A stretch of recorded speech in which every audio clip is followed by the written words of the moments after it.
বন্ধুরা, কচু শাকটা আমি এইভাবে একদম কুচি কুচি করে কেটে নিয়েছি। নিয়ে ভালো করে 2-3 বার ধরে ধুয়ে নিয়েছি পরিষ্কার করে। এবার আমি কড়াতে গরম জল বসিয়ে দিয়েছি।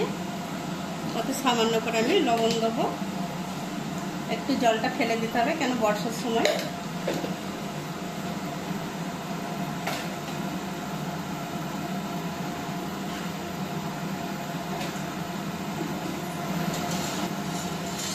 আর শাকটা আমি ভালো করে ভাপিয়ে নেব। এই জলের মধ্যে একদম টকবক করে সেদ্ধ করে আমি জলটা ফেলে দেব। এভাবে সেদ্ধ করে নিয়েছি। এবার আমি পুরো জলটা ঝেড়ে নেব।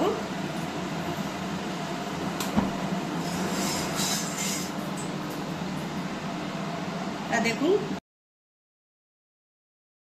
ইলিশ মাছের মাথাটা আমি নুন হলুদ মাখিয়ে নিয়েছি। কড়াতে তেল বসিয়ে দিয়েছি, তেলটা গরম হয়ে গেছে। তা মাছটা আমি আগে ভেজে নেব।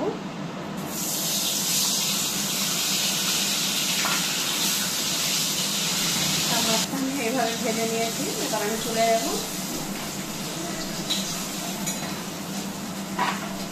ছোলাটা সেদ্ধ হয়ে গেছে। এই তেলের মধ্যে আমি ছোলাটাকে আগে ভেজে নেব। হলুদ আর নুন দিয়ে সেদ্ধ করেছি, লবণ দিয়ে। ছোলাটা ভাজা হয়ে গেছে, এবার আমি ঢেলে নেব।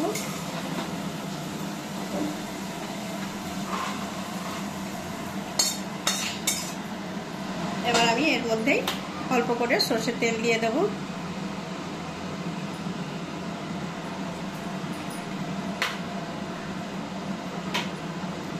আর কচু শাক অনেক রকমেরই বানানো যায়, তা আমি ইলিশ মাছ দিচ্ছি বলে কোনো নারকেল দিচ্ছি না।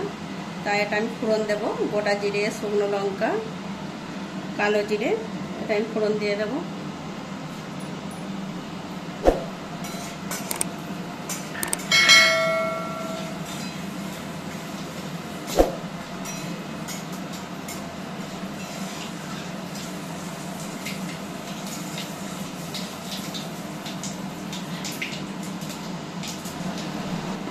পাঁচ ফোড়নটা ভাজা হয়ে গেছে।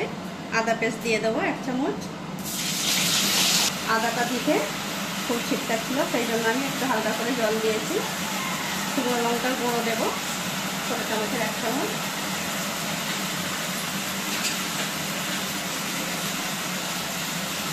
হলুদ গুঁড়ো দেবো 1/2 চামচ। এতে জিরে বাটাও দেওয়া চলে, জিরে গুঁড়োও দেওয়া চলে, তা আমি জিরে গুঁড়ো দেবো 1 চামচ। ভেজে নিয়ে গুঁড়ো করে নিয়েছি।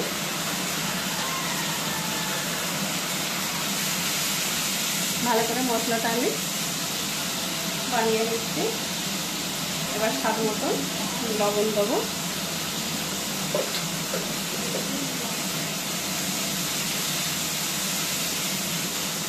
এবার আমি ভাপানো সেদ্ধ করা শাকটা এর মধ্যে দিয়ে দেবো। ভালো করে একটু কষে নেবো।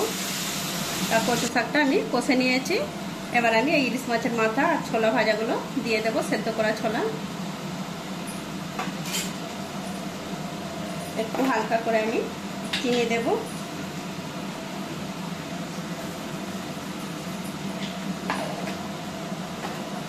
এবার আমি 1 কাপ জল দেবো, বেশি দেবো না। একটু ভালো করে নাড়াচাড়া করে বসিয়ে দেব।